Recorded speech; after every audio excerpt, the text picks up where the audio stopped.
Hello and welcome. This is Michael Alfano, the Instructional Technology Coach for Peekskill City School District, and today I'm going to be giving you an overview of Google Sites. To get to the Google Sites landing page, you can either head to sites.google.com in the URL bar, or you can head over to the Google Apps menu and then click Google Sites. Once on the landing page, you will see any recent sites that you've been working on down here at the bottom, and then across the top you will see some templates along with the ability to make a blank site. For today, we're going to be heading into the template gallery, and under the Peekskill City School District tab, I have created a teacher page template that I'm going to be demonstrating for you all. If you choose, you can look under the General tab, and there are several other templates here for you as well. So back in the Peekskill tab, we are then going to click on Teacher Page Template. What this will do is make a copy of that template, and it will be saved in the My Drive section of Google Drive.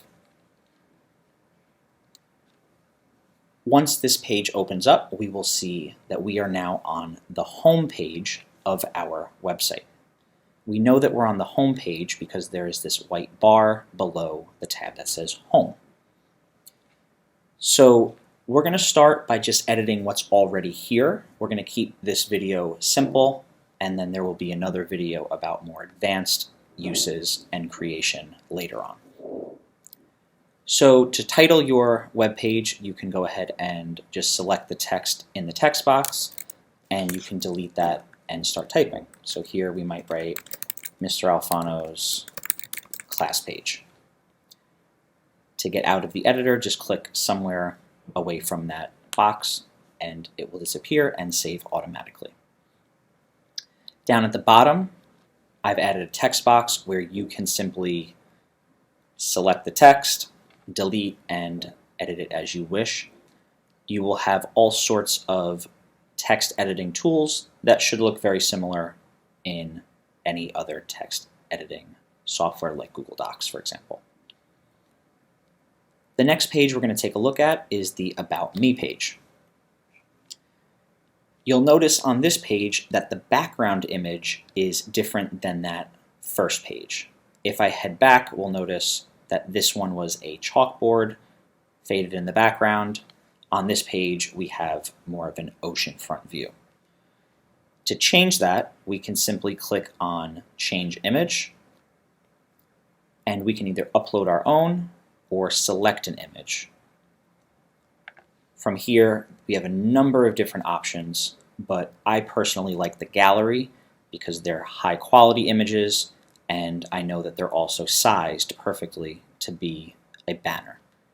So if I choose this one, for example, I can go ahead and click on it and hit select, and you'll notice that now I have a new background image. Google will also color correct to try to make it as readable as possible to make sure the accessibility is appropriate for your website. If I'm not happy, I can always hit the undo button at the top and revert back to my original. Down at the bottom of this page, the template is now so that we have space for an image on the left and then a title with some additional text below.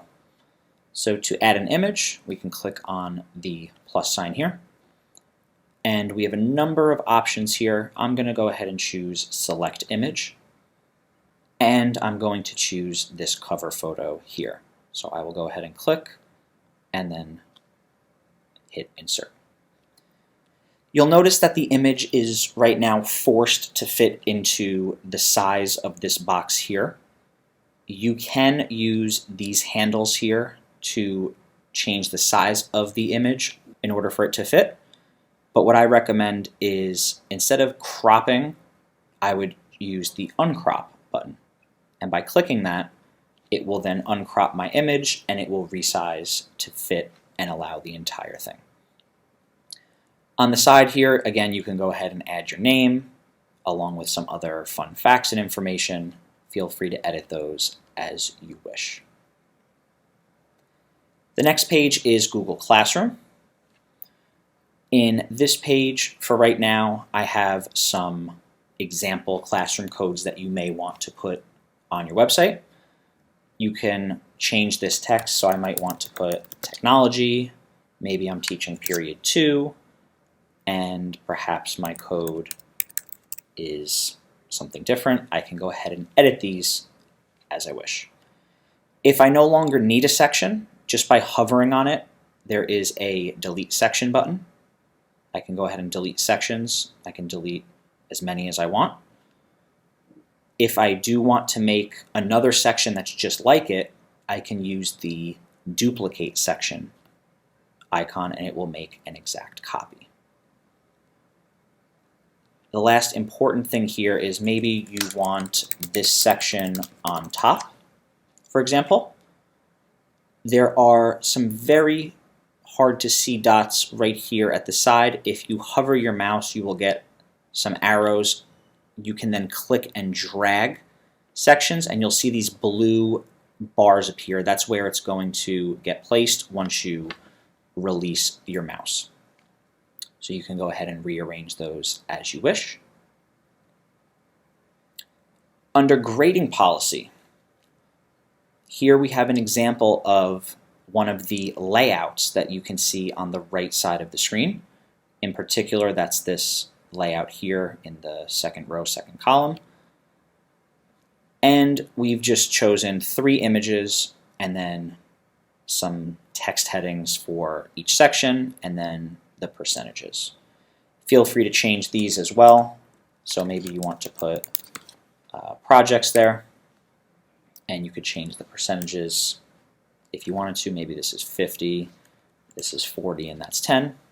You're free to change whatever you'd like. If you want to change the images here, sometimes that can be a bit tricky. You want to first hover on the section where you want to change the picture. You would click once to highlight the section. Then while you're still on the section, you're going to click a second time, and now you will see just the image is highlighted. From there you have your crop and uncrop options, along with inserting a link in case you want this to link to another page on your website or externally. Remove might seem like the right option to add a new image, but notice when I click remove, the entire container for that image disappears. So we're going to want to undo that and actually use the more editing options, which is these 3 dots, and then you can go ahead and replace the image with a selected image or an upload. Alternatively, if you'd like, you can simply click on this same layout and you'll notice an entire blank layout will be added for you. Sometimes it's easier to start from a brand new layout rather than editing an existing one, so feel free to edit this way if you choose, and then you could always delete the section up top if you'd like. Second to last is the syllabus page. The importance of this page is it is demonstrating how you can add Google Docs into your web page. So there are typed out directions at the top here, but I'm going to show an example of how to add this manually. So first I'm going to delete this section, and then making sure I'm under the Insert tab, I'm going to click on Google Drive. This brings me to my drive, and I know I'm navigating to Training Resources, Google, and then Google Sites, and I have my PDF version of my syllabus right here. I will click Insert, and you'll see that my PDF has now been inserted. While the PDF is here, it's not quite the right size for reading on a website.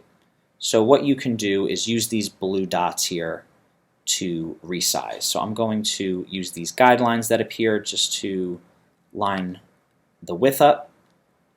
And then also that's a little bit short for reading, so I'm going to use the dot on the bottom, and I'm going to drag that down quite a bit. And if we scroll, maybe we'll do just a little bit more.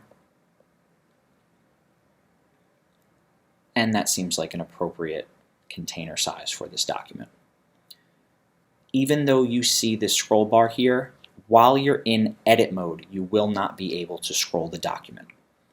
If you want to see what this looks like for the end user, you can use the preview button, which is located at the top of the screen. Let's enter preview mode now.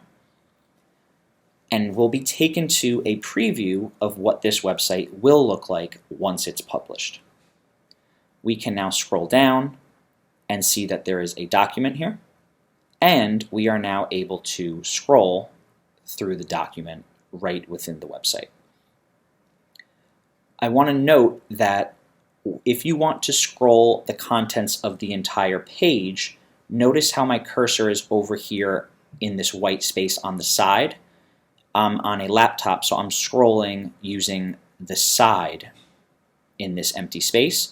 If I move my cursor to the inside of this container, whether it's in the gray or in the white section, now if I scroll on my trackpad, now I'm scrolling the contents of the document itself. So there's two different scrolling. There's one within the document, and then moving the cursor outside will then scroll the entire contents of the page. What's also great about preview mode is not only can you see a preview of what this might look like on a laptop or desktop screen, but you can preview what this might look like on a tablet or on a smartphone.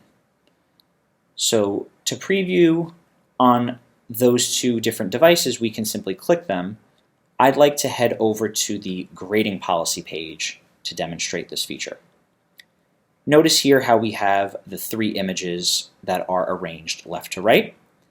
If I am to go to a phone view, you'll notice that I get a different, smaller layout here, and now those images are automatically stacked on top of one another to make it the most readable on a mobile device. You'll also notice that the pages are no longer across the top.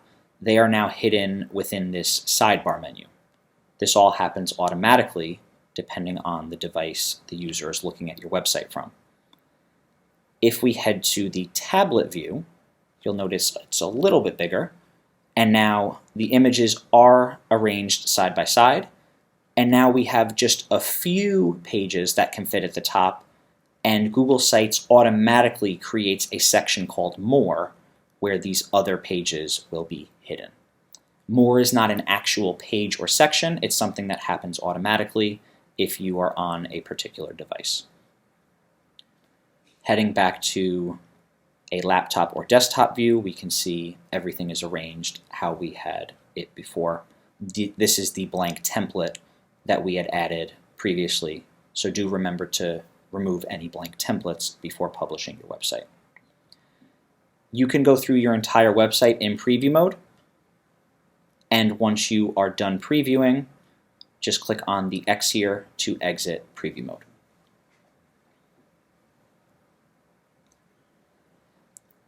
The last page here is what I titled Video Tutorial, and that page right now does not have content because I'm going to actually embed the video I'm creating right now once I'm done creating and editing it. However, what that page is going to have is a video right within the body of the page itself, and we can do that by simply clicking on the Embed button, and then we will be asked for either a website URL, or we can actually add the embed HTML code if that's something that you are comfortable and familiar with.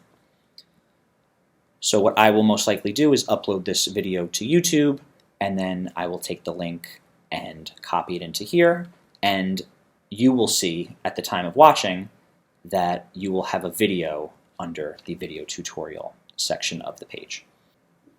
So the last section of our beginner tutorial here is going to be learning to publish our website. Once you are done with all of the pages, you're happy with the content, you can then head over to Publish. And from this screen, you will see that the name of your page is by default put into this box, teacher page template. You do not have to keep this title here. You are able to remove it completely if you so choose and put anything that you want. The way your website will be named is it will start with sites.google.com/peakskillschools.org. Every website will start with that, and then after that last slash is going to be the name that you are choosing at this time here.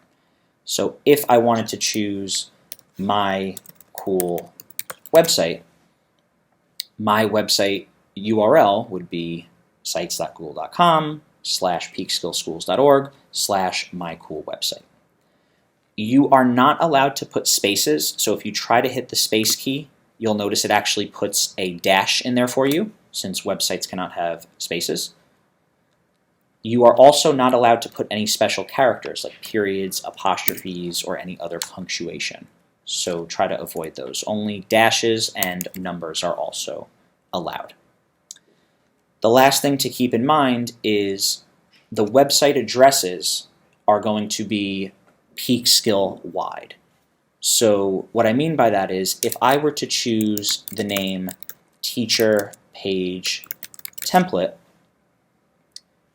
Google Sites is going to tell me that it's a great address, but it's already taken because I've used that URL in the past. And any user in Peekskill is going to be under the same umbrella. So if I were being very non-specific and said my teacher page, while this might be available at the moment, if another teacher in the district were to try that, it's not going to work. So do try to be specific with your URL so that other teachers are free to choose what they wish.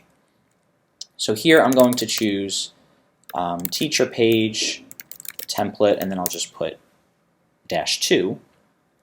And before I publish, I do want to make sure I look at who can view my site. Websites are great, but only if people can actually see them. So I'm going to click on Manage here. This is the typical sharing window you'll see from any Google apps. And then you want to click on Change down at the bottom, because by default, it's going to say restricted, only people who are added can open with this link. So we're going to click on Change, and now we have two different options here.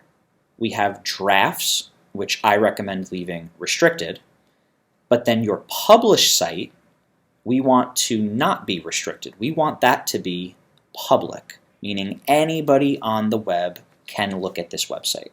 That means parents, students, families, anyone in our community can see this website publicly. We're going to go ahead and click Done, and then we can click on Publish. You'll see a pop-up that says your site has been published successfully, and if you would like to now get the URL for your website, you're not going to copy what's up here at the top.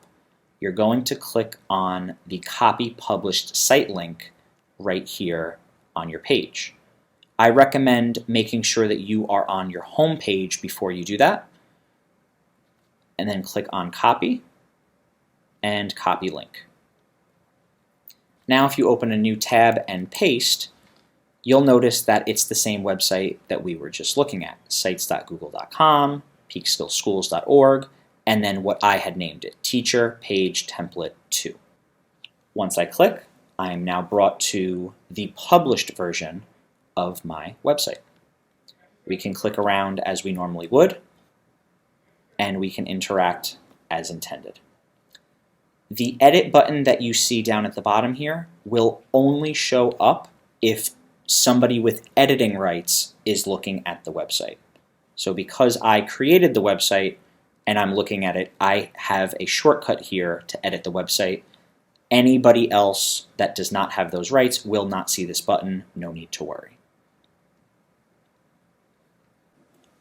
Please note that if you make any changes to your website after publishing, you will need to republish once again.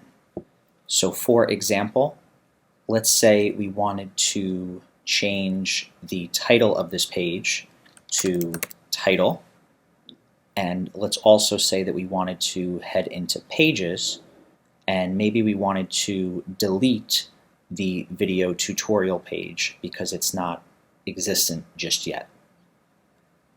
So I've now made two changes. The title is different, and I've now removed a page. I now need to go and click Publish once again. What you will see is your current draft on the left and what is currently published on the web on the right-hand side.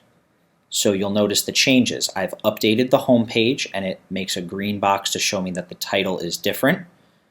And it also says I deleted the video tutorial page. It shows what it used to be and that it's no longer existing. If I am happy with my changes, I can click Publish.